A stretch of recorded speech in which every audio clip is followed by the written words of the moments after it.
And I usually do pour this pretty thin because at the time I mess around with mixing up my colors, excuse me, for the swirl, then this does set up. And I should have measured this. Instead, I'm just going to try to eyeball and do 2 molds at once.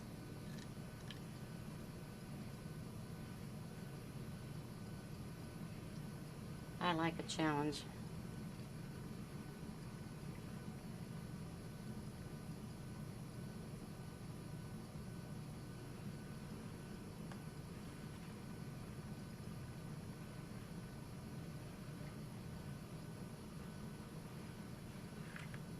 Okay. Let's set that out of the way. Now these are the colors. This is an ultramarine blue.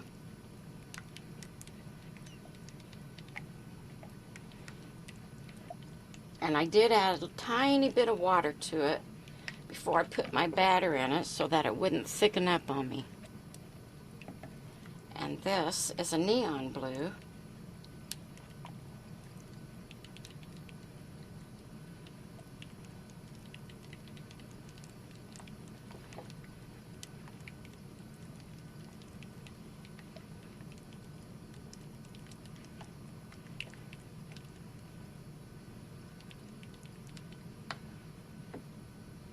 Okay.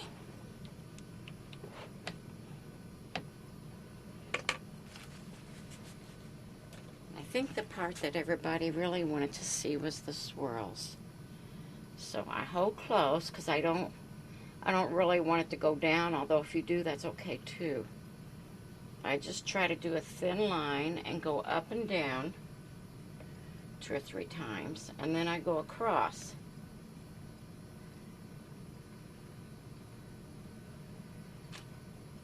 And there's no set pattern or nothing specific. I just, as you can see, I just kind of go and wing it.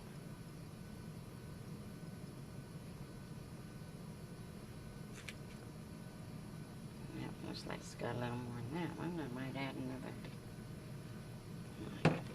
And then I just do the same thing with the blue. You can go right next to that, or you can go in between. Whoops. And you can pour it on the mold like I just did.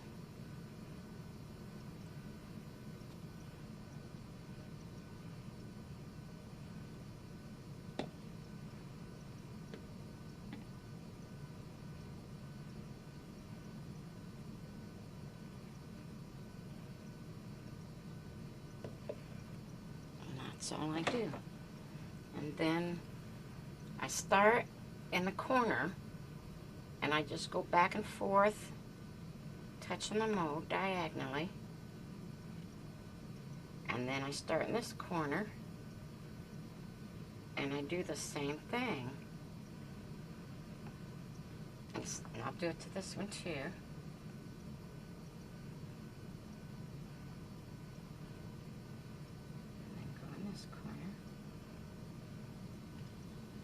Sometimes I will leave it this way, and other times if I get bored, I'll just start making some circles in there, like so.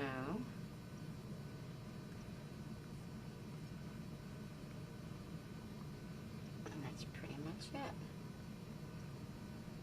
There's some over here.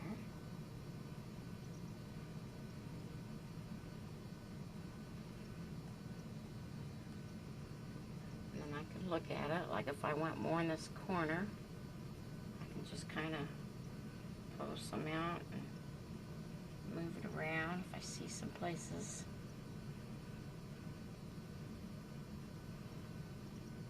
That I think needs something. The same over here. I might just do a couple little pull-outs over here. And that's pretty much it. And I love the big mess I always make. See, I'm not real crazy about this, so I might come in and separate that a little or something. But You just play with it.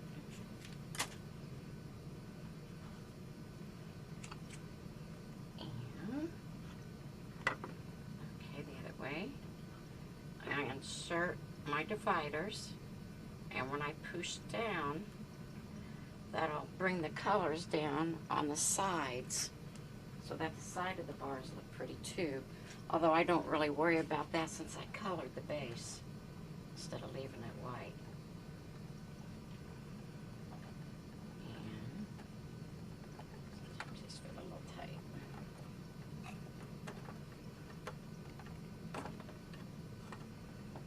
Okay, this one's really tight.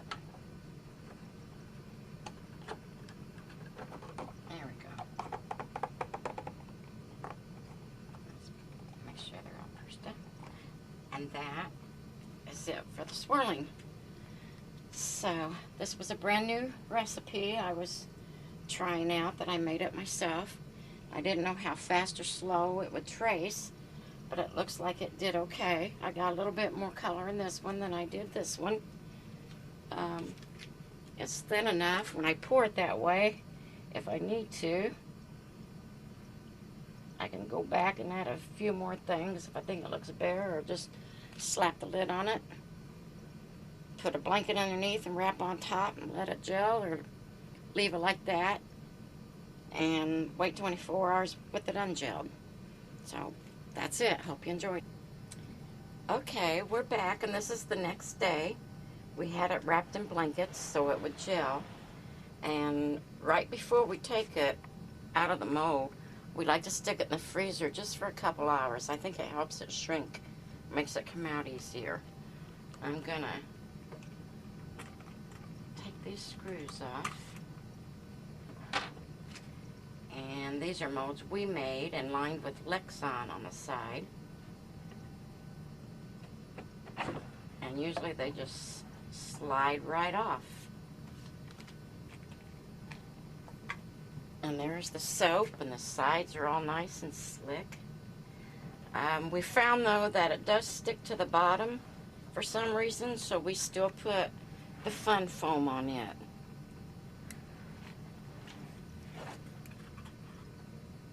So I'm going to turn this over.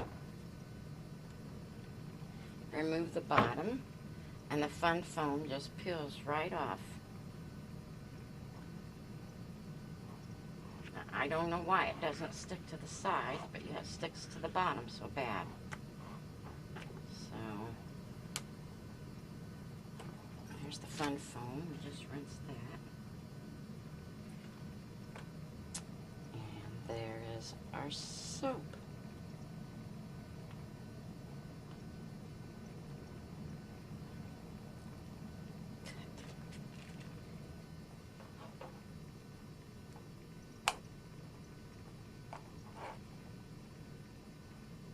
Sides are nice and smooth.